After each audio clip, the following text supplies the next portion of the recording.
আসসালামু আলাইকুম। দেখুন, ইসলাম এবং যে কোনো ধর্মীয় বিধান আমাদের দুইটা জিনিস থেকে রক্ষা করে। একটা হচ্ছে ডিপ্রেশন এবং আরেকটা হচ্ছে সুইসাইড। ডিপ্রেশন এবং সুইসাইড এই ব্যাপার দুইটা যদি বুঝতে চাই, তাহলে সারা পৃথিবীতে সুইসাইড নিয়ে সবচেয়ে বেশি গবেষণা করেছেন যে মানুষটা, তার নাম হচ্ছে এমিলি ডুরখেম। ইনি একজন ফ্রেঞ্চ সোশ্যাল সায়েন্টিস্ট। আমরা যে সোশ্যাল সায়েন্সের কথা বলি, সেই সামাজিক বিজ্ঞানের হচ্ছে প্রতিষ্ঠাতা বলা যেতে পারে, মানে এইটার প্রতিষ্ঠায় সবচেয়ে গুরুত্বপূর্ণ ভূমিকা রাখছেন যিনি, তিনি হচ্ছেন এমিলি ডুরখেম। ইনি প্রায় 25,000-এর উপরে সুইসাইড নিয়ে গবেষণা করছেন এবং গবেষণা করে উনি 3টা কারণ পেয়েছেন সুইসাইডের, 3টা কজ। তার মধ্যে সবচেয়ে বড় যে কজটাকে উনি চিহ্নিত করেছেন সেটা হচ্ছে ইগো প্রবলেম। ইগো প্রবলেম এইটা সবচেয়ে বড় হিসাবে উনি চিহ্নিত করেছেন। আরো 2টা কারণ আছে, কিন্তু আমাদের জন্য এটা সবচেয়ে ইম্পর্টেন্ট, ইগো প্রবলেম। তাই এমিলি ডুরখেম 25,000-এর উপর যে সুইসাইড নিয়ে গবেষণা করলেন, সেটা থেকে উনি দেখতে পাচ্ছেন যে প্রধানত যে কোনো কারণে যদি কারো ইগোতে কোনো বড় রকমের হচ্ছে পার্সোনালিটি ডিফেক্ট থাকে, তখন দেখা যায় সেই লোকটা সুইসাইড করতে পারে। এখন প্রশ্ন হতে পারে যে এটা কি যে কারোর সাথে হতে পারে? হ্যাঁ, হতে পারে। যেমন ধরা যায় যে একটা ছোট্ট বাচ্চা যখন আস্তে আস্তে বড় হয়, তার মা বাবা তাকে খুবই আদর করে, সে যা চায় তাই তাকে দেয়। সে যদি কোনো ভুলও করে তারপরে তাকে কোনো বকাঝকা করে না। এবং কোনো টিচার বা অন্য কেউ যদি ওই যে ছোট্ট বাচ্চা তাকে যদি কোনো কারণে হচ্ছে শাসন করে, দেখা যায় যে গার্ডিয়ান গিয়ে সেই টিচার বা অন্য কাউকে শাসন করছে, হ্যাঁ আমার ছেলের সাথে বা মেয়ের সাথে আপনি এরকম করছেন, এভাবে বলতে পারেন না। তার মানে একটা ছোট্ট বাচ্চা আস্তে আস্তে যখন বড় হচ্ছে, তখন তার মধ্যে এমন একটা এক্সপেকটেশন চলে এসেছে যে সে সবসময় যা চায় তাই পাবে, সে যা কিছু করে তার কোনো কিছু ভুল ধরা যাবে না, মানে সবকিছুতে ওয়েল 100, সে 100-তে 100 চায়। কিন্তু কোনোভাবে দেখা গেল যে একসময় সে বড় হলো, বড় হওয়ার পরে দেখা গেল কোনো কারণে যেই অ্যাটিটিউডটা সে তার ফ্যামিলির কাছ থেকে পেয়েছে, সেটা তার অন্য লোকের কাছে সে নাও পেতে পারে। দেখা গেল হঠাৎ করে তার এক বন্ধু বান্ধব বলেছে, না তুমি তত ভালো না, এই একটা ছোট্ট কথা বলেছে তুমি এত ভালো না, বা বলেছে যে না তোমার সাথে ফ্রেন্ডশিপ করার কোনো মানে হয় না, এরকম ছোটখাটো একটা ব্যাপার বলেছে, তার ইগোতে লেগে গিয়েছে। দেখা গেল যে আল্লাহ না করে সুইসাইড করে ফেলেছে। আচ্ছা, এখন প্রশ্ন হতে পারে যে এইরকম ঘটনা যে ওই ছোট বাচ্চার সাথে হয়েছে, যে আস্তে আস্তে বড় হলো, সে বড় অবস্থায় যখন হলো সে সুইসাইড করলো, কিন্তু এরকম ঘটনা তো আমাদের অনেকের সাথে হওয়ার আমাশাই ঘটে, আমরা সুইসাইড করি না। কারণটা হচ্ছে সুইসাইডে আমাদের মূল কারণ হচ্ছে একটা ডিফেন্স মেকানিজম আছে। ডিফেন্স মেকানিজম এটা আমি একটু ক্লিয়ার করি। সেটি হচ্ছে জীবনে আমার মনে হয় 100 জনের মধ্যে 30, 40, 50 জনের একবার না একবার মনে হয়েছে না পৃথিবীতে থাকবো না। এটা আসতেই পারে, ভয় পাওয়ার কারণ নেই, এটা যে কারো আসতে পারে। আসলো, কিছুক্ষণ পরে এটা আর নাই। একজন তো মরতে গিয়ে চিন্তা করতেছে আমি কি আসলে মরে যাব, মানে তার মানে তার এটা জাস্ট একটা মাইন্ডের স্টেট হয়েছে, কিন্তু আসলে সে মরতে চায় না। কিন্তু সুইসাইডের টেন্ডেন্সিটা কখন আসে? যখন হচ্ছে একজন টানা ডিপ্রেশনের মধ্যে থাকে। আচ্ছা, ডিপ্রেশনের ব্যাপারটা আমি একটু ক্লিয়ার করি। হঠাৎ করে মন খারাপ হয়ে গেল, আবার ভালো হয়েছে, এইটাকে কিন্তু আমরা ডিপ্রেশন বলি না। ডিপ্রেশন হতে গেলে মিনিমাম 2 সপ্তাহ 3 সপ্তাহ একই রকম ভাবে মাইন্ডের যে হচ্ছে যে কন্ডিশন, এটা স্যাড কন্ডিশনে থাকে। এবং আরেকটা ব্যাপার আছে এখানে, সেটি হচ্ছে যে ডিপ্রেশনে যখন কেউ থাকে তখন তার মধ্যে কয়েকটা স্পেশাল ক্রাইটেরিয়া দেখা যায়। কিরকম? যেমন দেখা যেতে পারে একটা হচ্ছে হোপলেসনেস, তার মানে কোনো কিছুতেই আর আশা নাই, জীবন শেষ। তারপরে কি হতে পারে? হেল্পলেসনেস, হেল্পলেসনেস, কোথাও থেকে আর বোধহয় কোনো হেল্প পাবো না, এটা মনে। তারপরে কি হতে পারে? ওর্থলেসনেস,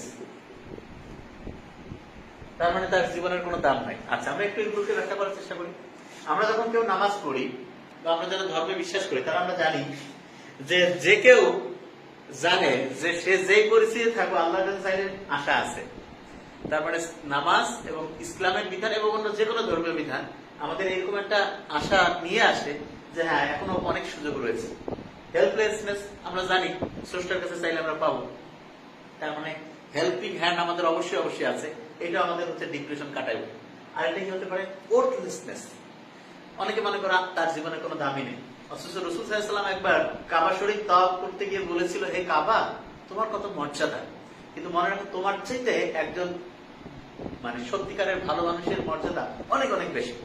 মূলত এখানে আমি মানুষের মর্যাদার কথা বোঝাতে চেয়েছেন, মানুষের মর্যাদা এত বেশি যে কাবা শরীফের চাইতে তাকে বেশি মর্যাদাবান করেছেন। ঠিক একই রকম কেউ যখন চিন্তা করে না আমাকে কেউ ভালো লাগে না, কেউ আমাকে চয়েস করে না, আমি এরকম ভালো না, না না না, ইসলাম বলছে, ধর্মীয় বিধান বলছে যে প্রত্যেকের জীবন অত্যন্ত অতি খুবই দামি জিনিস। আচ্ছা, আরেকটা জিনিস হতে পারে, সেটি হচ্ছে অনেকেরই দেখা যায় যে পারপাসলেসনেস, পারপাসলেসনেস, জীবনের কোনো উদ্দেশ্য খুঁজে পাচ্ছে না, ডিপ্রেশন, জীবনের কোনো উদ্দেশ্য নাই, কি করবো। সত্যিকার অর্থে ধর্মীয় বিধানে বলাই আছে যে আমাদের শ্রেষ্ঠ উদ্দেশ্য হতে পারে যে আমরা যাতে স্রষ্টার দেখানো পথে চলতে পারি। তাহলে আল্লাহর দেখানো পথে, স্রষ্টার দেখানো পথে যদি আমরা চলতে পারি, তাহলে আমাদের এই যে চারটা প্রধান বৈশিষ্ট্য বললাম যেগুলোর কারণে মানুষের মধ্যে ডিপ্রেশন চলে আসে, এগুলোর একটাও আশা করা যায় ইনশাআল্লাহ আমাদের মধ্যে আশা করা যায় থাকবে। আচ্ছা, আরেকটা জিনিসের মনে হয় আমাদের একটু খুব গুরুত্ব আছে, সেটি হচ্ছে যাদের মধ্যে ডিপ্রেশন আসে তারা এটা থেকে সহজে যে বের হতে পারে না, তার মধ্যে একটা প্রধানতম কারণ হচ্ছে, প্রধানতম একটা কারণ যেটা, সেটা হচ্ছে এক্সপ্রেশন প্রবলেম। Expression problem. আচ্ছা, এক্সপ্রেশন প্রবলেমকে আমি একটু ইজি করে বলি। ধরো যাক আল্লাহ না করে আপনার খুব কাছের কেউ পৃথিবী থেকে চলে গিয়েছে, তা আপনি দেখবেন যে কাছের কেউ চলে গেলে কেউ কেউ আছে যে একদম যে কান্নাকাটি করতেছে, 2-3 দিন পর আলহামদুলিল্লাহ ঠিক হয়ে গেছে। আর একজন দেখা যাচ্ছে সে কাঁদছেও না, কোনো ইমোশন শো করছে না, তার ভিতরের যে হচ্ছে যে মানে ওটাকে বলা যায় মানে আবেগ অনুভূতি সব একদম স্টোর হয়ে আছে, এবং এটা কিন্তু খুব ভয়ঙ্কর। ওই যে বলে না অল্প শোকে কাঠোর, অধিক শোকে পাথর, তার মানে পাথরের মতো স্ট্যাচু হয়ে গিয়েছে, এবং মানুষ এটাকে খুব ভয় পায় যে পাগল হয়ে যেতে পারে, কিংবা হতে পারে খুব বড় রকমের কোনো সমস্যা করতে পারে। হ্যাঁ, এক্ষেত্রে এক্সপ্রেশন প্রবলেমকে ব্যাখ্যা করার ক্ষেত্রে একজন বিখ্যাত মানুষ আছে যার নাম হচ্ছে ন্যান্সি কডোরা, কডোরো বলে ওনাকে, ন্যান্সি কডোরো। এই ন্যান্সি কডোরো ইনি হচ্ছে একজন বিখ্যাত আবার ওই সমাজবিজ্ঞানী। ইনি সিগমন্ড ফ্রয়েড, আমরা নিশ্চয়ই জানি, সেই সিগমন্ড ফ্রয়েডের হচ্ছে স্টুডেন্ট ছিল। তা ন্যান্সি কডোরো একটা মতামত দিয়েছিল, সেটা হচ্ছে যে মেয়েরা, ফিমেল যারা, তারা তাদের মনের যে কথা, মনের যে অনুভূতি, এইটা সহজে প্রকাশ করতে পারে। এবং আপনি দেখবেন যে একটা জায়গায় যদি কেউ মারা যায় বা কোনো খারাপ কিছু ঘটে, দেখবেন যে এখানে মেয়েরা যে পুরুষ তুলুষ কান্নাকাটি করছে, কিন্তু ছেলেরা এরকম অনেক ক্ষেত্রেই পারে না। তাই এই মেয়েরা যে কান্নাকাটি করছে এই ক্ষেত্রে দেখবেন যে এটা স্বাস্থ্যকর, এটা ভালো, তার মানে তার যে ফিলিংস আছে, ইমোশনস আছে, এটা হিসাবে এক্সপ্রেস করতে পারছে। তাহলে ন্যান্সি কডোরো বলছে এটা মেয়েরা এটাতে এক্সপার্ট, এবং দেখা যাচ্ছে আল্লাহর মতে মেয়েদের এই কারণে দেখা যায় যে ইয়ার রেটটা কি বলে এটাকে জানি, সুইসাইড এবং ডিপ্রেশনে থাকার রেটটা কমে যায়, এবং অটোমেটিক সুইসাইডের রেটটা কমে যায়। আচ্ছা, এখানে একটা জিনিস অনেকের মাথায় দুইটা প্রশ্ন অবশ্যই আসবে, সেটা হচ্ছে যে আইকিউ এবং আরেকটা হচ্ছে ইকোনমিক কন্ডিশন। Economic condition. আচ্ছা, অনেকের মাথায় আসবে আইকিউ যার কম সে বোধহয় সুইসাইড করে, আইকিউ যার বেশি সে বোধহয় সুইসাইড করে না। না, এটাতে একটা বড় ভুল আছে। বরং বেশিরভাগ ক্ষেত্রে দেখা গিয়েছে যাদের আইকিউ হাই তাদের ইগো বেশি হয়, এবং এদেরই সুইসাইড করার সম্ভাবনা বেশি। হিটলার সারা পৃথিবীতে আমরা জানি যে তার প্রচন্ড রকমের ইগো ছিল নিজের প্রতি, এবং সে কিন্তু যখন বুঝতে পারছে যে না তার ইগো ধরে রাখতে পারবে না, সুইসাইড করেছে, আমরা জানি এটা। এরপরে সবচেয়ে মজার যেটা, সেটা হচ্ছে যে ক্লিওপেট্রা, ইজিপ্টের যে কুইন ক্লিওপেট্রা, ইনি কিন্তু হচ্ছে পয়জনের মাধ্যমে নিজেকে হচ্ছে যে বিষাক্ত ক্রিয়ায় নিজের জীবনকে ধ্বংস করেছে, এবং ক্লিওপেট্রার প্রচন্ড রকমের ইগো ছিল। এবং আধুনিক সময় আমরা জানি যে সুশান্ত সিং যিনি, ইনিও কিন্তু হচ্ছে যে ইগো বলবো না, এনার আইকিউ কিন্তু ভালো, এবং যতজন অ্যাক্টর অ্যাক্ট্রেস আছে এখন বলা যেতে পারে কেউ যদি ভালো করে অ্যানালাইসিস করে দেখবে যে মানে বলা যেতে পারে সবচেয়ে বেশি আইকিউ ধরে নেওয়া যেতে পারে এই সুশান্ত সিং। তা আইকিউ বেশি থাকলে কিন্তু এটাকে যেটা বলছি আমরা যে ইগোটাও বেড়ে যাওয়ার চান্স থাকে, এবং সেক্ষেত্রে কিন্তু সুইসাইডের সম্ভাবনাটা বেড়ে যায়। আচ্ছা, আরেকটা জিনিস ইকোনমিক কন্ডিশন। সারা পৃথিবীতে খুব বিখ্যাত ধনী মানুষ যারা, তাদের অনেকেই হচ্ছে সুইসাইড করে পৃথিবী থেকে চলে গিয়েছেন, অনেকেই, এমনকি অনেক প্রিন্স চলে গিয়েছেন সুইসাইড করে। এবং আরেকটা ঘটনা এখানে বলে রাখি, সেটা হচ্ছে যারা তুলনামূলক অর্থনৈতিক অবস্থা কম তাদের মধ্যে সুইসাইড রেটটাও কম, এটা একটা ব্যাপার। আর একটা খুব ইন্টারেস্টিং জিনিস, সেটা হচ্ছে সারা পৃথিবীতে যত বলা যেতে পারে কালচার আছে, যত হচ্ছে ন্যাশন আছে, সমস্ত জাতির মধ্যে ভাগ ভাগ ভাগ ভাগ করে দেখা গিয়েছে সবচেয়ে সুইসাইড রেট কম যারা ইসলাম ধর্মের অনুসারী তাদের। আচ্ছা, এবং তারপরে যাদের কম তারা হচ্ছে বিভিন্ন যে উপজাতি আছে তাদের মধ্যে সবচেয়ে কম হচ্ছে সুইসাইড। কেন ইসলামে কম? এই কারণে, কারণ ইসলামে আমরা জানি যে সুইসাইড হলে তার ইহকাল পরকাল সব শেষ। এই যে একটা স্পিরিচুয়াল বিলিফ, এটা আমরা তো অবশ্যই বিশ্বাস করি। এটা অন্যরা কেউ বিশ্বাস করুক না করুক, ইসলাম ধর্মের জন্য তারা জানে যে এই পৃথিবীতে আমি আসছি, আল্লাহ আমাকে যে জীবন দিয়েছে এইটা হচ্ছে আল্লাহর ইচ্ছাই যাবে। এটা নিজেই যদি আমি ধ্বংস করি তাহলে এটা হচ্ছে ইহকাল পরকাল শেষ। এই বিলিফটা, এই থটটা এত আমাদের জন্য চমৎকার কাজ করেছে যে আল্লাহর রহমতে ইসলাম ধর্মের মানুষের মধ্যে সুইসাইড রেট সবচেয়ে কম।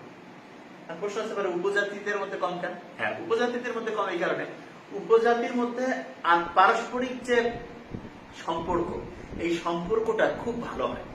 একজন আরেকজনের খুব কাছাকাছি এবং একজন আরেকজনের খুব বিশ্বাস করে এবং তাদের মনের কথাটা এক্সপ্রেস করতে পারে, এবং এই কারণে তাদের ভিতরে হচ্ছে দেখা যায় যে ডিপ্রেশনটা কমে যায় এবং তাদের সুইসাইড রেটটা অনেক কম। আচ্ছা, প্রশ্ন হতে পারে যে সুইসাইডটা সবচেয়ে কোন বয়সে বেশি ডেঞ্জারাস?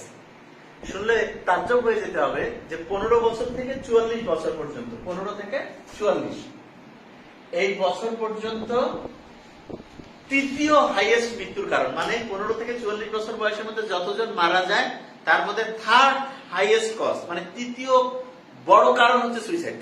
চিন্তা করা যায়? এবং প্রতি বছর প্রায় 10 লাখের উপর মানুষ সুইসাইড করে মারা যায়। সুইসাইডের মাধ্যমে পৃথিবী থেকে চলে যায় 10 লাখের উপর মানুষ, এবং এটা ধারণা করা হচ্ছে আগামী 2-1 বছরে এটা 15 লাখ হয়ে যাবে। আচ্ছা, তাহলে প্রশ্ন হতে পারে যে সবচেয়ে সুইসাইডের জন্য ভয়ঙ্কর এই স্কুলটা, ভয়ঙ্কর এজকে তারা যেটা সিগনিফাই করেছে এটা হচ্ছে 16 থেকে 38। এবং এক্ষেত্রে আমরা দেখতে পারি কয়েকটা উদাহরণ চিন্তা করে দেখেছি, না ঠিকই আছে 16 থেকে 38। যেমন সুশান্ত সিং সম্ভবত 34-35। তারপরে আমরা জানি কিনা ম্যারিলিন মনরো, সেই হলিউডের যে অ্যাক্ট্রেস, উনিও প্রায় 36 বছর বয়সে মারা গিয়ে মানে সুইসাইড করেছে। তারপরে হতে পারে কার নাম বলা যেতে পারে, হ্যাঁ এক্ষেত্রে আমরা জানি যে আমাদের খুবই পরিচিত এই যে সালমান শাহ ছিল, সেও কিন্তু অল্প বয়সে পৃথিবী থেকে চলে গেছে। তার মানে হচ্ছে এই বয়সটা খুব ডেঞ্জারাস। আচ্ছা, এই বয়সে ডেঞ্জারাস হওয়ার কারণ হচ্ছে এই বয়সে আরেকটা ট্রিগার ফ্যাক্টর থাকে, যেটা হচ্ছে হরমোনাল ফ্যাক্টর। হরমোনাল ফ্যাক্টর, আমরা যা কিছু আচরণ করি তার মধ্যে কিন্তু হরমোনের একটা গুরুত্বপূর্ণ ভূমিকা আছে, এবং এই হরমোনের আবার কন্ট্রোল যেখান থেকে আসে সেটা হচ্ছে, আমি বলেছিলাম আগে যে ডোজ, মন ভালো করার হরমোন, ডোপামিন, অক্সিটোসিন, সেরোটোনিন এবং এন্ডরফিন। এই যে নিউরো ট্রান্সমিটার গুলো রয়েছে এগুলো হরমোন হিসেবে কাজ করে। এরা হচ্ছে হরমোনের আবার কন্ট্রোলশীল এদের কাছে, এবং এই চারজনই খুবই গুরুত্বপূর্ণ ভূমিকা রাখে। এবং এই চারজনের মধ্যে যদি একজনকে কেউ বেছে নিতে পারে, সিঙ্গেল ওয়ান, তাহলে সেই সিঙ্গেল ওয়ান এস দিয়ে সেরোটোনিন খুব ইম্পর্টেন্ট, খুব ইম্পর্টেন্ট। এবং সেরোটোনিন এত ইম্পর্টেন্ট যে এটা আবার সানলাইটে আছে। এই জন্য একবার একটা ঘটনা শেয়ার করি আপনাদের সাথে। সেটি হচ্ছে যে এক খুব জ্ঞানী লোকের কাছে একজন তার অনুগত একজন আসছে, এসে বলছে যে আমার কিছুই ভালো লাগে না, আমি আর এই পৃথিবী থেকে চলে যেতে চাই, বলেন আপনার যদি শেষ কোনো মানে আমার জন্য উপদেশ থাকে। তো ওই জ্ঞানী লোক বলছে, তুমি এই যে সামনে যে মঠ, মানে এই মাঠ দেখতে পাচ্ছ, মাঠের মতোই এখানে 5টা চক্কর লাগাও। তো ওই শিষ্য অবাক, আমি মরতে যাবো? এত জ্ঞানী লোকের কাছে আমি আসলাম আর এই লোক আমাকে এই 5টা চক্কর লাগাইতে বলছে। তো ওই শিষ্য চিন্তা করছে, গুরুর আদেশ, ঠিক আছে 5টা চক্কর লাগে। সে 5টা চক্কর এক এক করে দিচ্ছে। এরকম যখন দৌড়াচ্ছে 5টা চক্কর দেওয়ার পর যখন বসছে, তখন গুরু বলছে, এখন কেমন লাগছে? বলছে, এখন ভালো লাগছে। অনেক দিনের ঘটনা, তখন আমরা সায়েন্স বুঝতাম না, কিন্তু এখন আমরা বুঝি যে কেন ভালো লাগছে। কেউ যখন ফিজিক্যাল অ্যাক্টিভিটির মধ্যে থাকে তখন যেটা হয়, সানলাইটে যদি থাকে সেরোটোনিন শরীরের মধ্যে আসতেছে, এবং এক্সারসাইজের কারণে এন্ডরফিন তৈরি হয়, এন্ডরফিন। এবং আরেকটা মজার ঘটনা ঘটে, সেটা কি? সেটি হচ্ছে আমরা যখন দৌড়াদৌড়ি করি তখন আমাদের শরীরে একটা উপাদান আছে, কেমিক্যাল উপাদান, ক্যাটাকোলামাইন, সেটা নিঃসৃত হয়। এবং আরেকটা ঘটনা ঘটে, সেটি হচ্ছে যে আমরা যখন দৌড়াদৌড়ি করি তখন ঘেমে যাই, ঘেমে গেলে আমাদের শরীরের মধ্যে যে মানে লবণ আছে, পানি আছে, এটা চলে যায়। যদি কোনো কারণে মন খারাপ থাকছে, প্রেশারটা একটু হাই আছে, সেটা কন্ট্রোল হয়ে যায়। তো এইরকম কিছু ঘটনা এই এক্সারসাইজের মাধ্যমে হয়। তার মানে কেউ যখন দেখবেন যে মন খুব খারাপ, ডিপ্রেস, তখন সে শুয়ে আছে, তাকে কিছু নড়াচড়া করতে ইচ্ছে করছে না, সেক্ষেত্রে সবচেয়ে ভালো যেটা, সেটা হচ্ছে তাকে অবশ্যই ফিজিক্যাল অ্যাক্টিভিটির মধ্যে যেতে হবে। ইচ্ছা মন না চাইলেও যেতে হবে, তখন দেখা যাবে একটু ভালো লাগবে। আচ্ছা, এখন অনেকে বলতে পারে যে অনেক ফিল্ম স্টার তারা তো রেগুলার ফিজিক্যাল এক্সারসাইজ করে, তাহলে তারা মরলো কেন? এখানে একটা জিনিস আছে, সেটা বলি। এদের মরার একটা বড় কারণ হচ্ছে তারা হচ্ছে গ্রেট হয়ে গেছে। গ্রেট বলতে বিখ্যাত, এত ফেমাস হয়েছে যে চতুর্দিকের মানুষজনের কেউ তার সত্যিকারের বন্ধু বা বান্ধবী কেউ নাই, সত্যিকারের ফ্রেন্ড নেই, এবং সে যার সাথে একটু শেয়ারিং করতে পারে, নিজের মতো করে কথা বলতে পারে, এরকম কেউ নেই। এই কারণে হয়েছে কি, যে তার মনের ভিতরের যে কথা সেটা এক্সপ্রেস করার সত্যিকারের কোনো পলিসি নেই।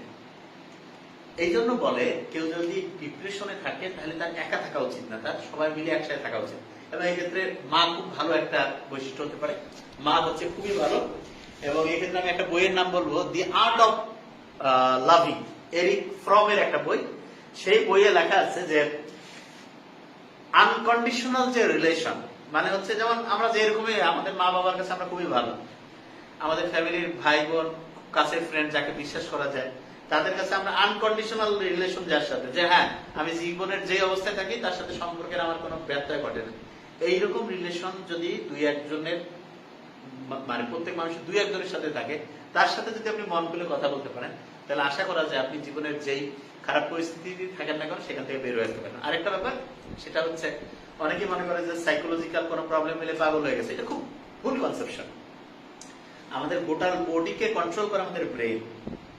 আপনি যে চোখটা এরকম বন্ধ করেন, মুখটা এরকম সোজা রেখে কথা বলতে পারেন, এটার জন্য ব্রেইন ওইখান থেকে সিগন্যাল আসে। অনেক সময় দেখেন না, কারো মুখ বাঁকা হয়ে যায়, ঠান্ডা লেগে, মানে কি বলে এটাকে, বেলস পালসি বলে মেডিকেল টার্মে।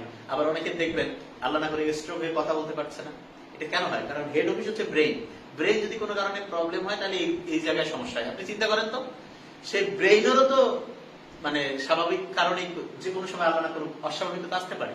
এবং সেই জন্য বিভিন্ন এই যে ড্রাগ বলতে আমি বলছি, বিভিন্ন যে মেডিসিন, এটা যে ডক্টররা বলা যেতে পারে সাইকোলজিস্ট যারা, সাইকিয়াট্রিস্ট যারা, তারা যে প্রেসক্রাইব করেন, এটা হচ্ছে আস্তে আস্তে মানুষকে ভালো করে। তাই বুঝে শুনে ভালোভাবে সাইকিয়াট্রিস্ট দেখালে এবং কাউন্সিলিংটা যে ঠিকভাবে করা যায়, এবং আমি বলবো যে সত্যিকার যে ফ্রেন্ড থাকে, এবং মা বাবার এরকম বৈশিষ্ট্য হচ্ছে আপনার ছেলে মেয়ে যেটা করতে চায় সে যদি সমাজের জন্য খারাপ কিছু না করে, এবং সে যদি হচ্ছে যে মন দিয়ে একটা কাজ করে সেটাকে সাপোর্ট করেন, সে ভালো করুক। এবং কেউ যদি খুব মনটা খারাপ থাকে তখন হচ্ছে বন্ধু বান্ধবের সাথে সবাই মিলে একসাথে থাকা, নামাজ পড়া, এবং হচ্ছে যে আল্লাহকে ডাকা, স্রষ্টাকে ডাকা, এবং ইসলামের বিধানগুলো, অন্যান্য যে ধর্মীয় বিধান, এগুলো যদি আমরা মানি, তাহলে আশা করা যায় যে ইনশাআল্লাহ ডিপ্রেশনের যে ব্যাপারটা আছে সেটা থেকে আমরা মুক্ত হয়ে থাকবো। এবং আমরা তো জানি যে সত্যিকারের জীবন আমাদের পরের জীবন, সেই জীবনটা অনেক সুন্দর হবে, এই আশাবাদ ব্যক্ত করছি। Thank you so much.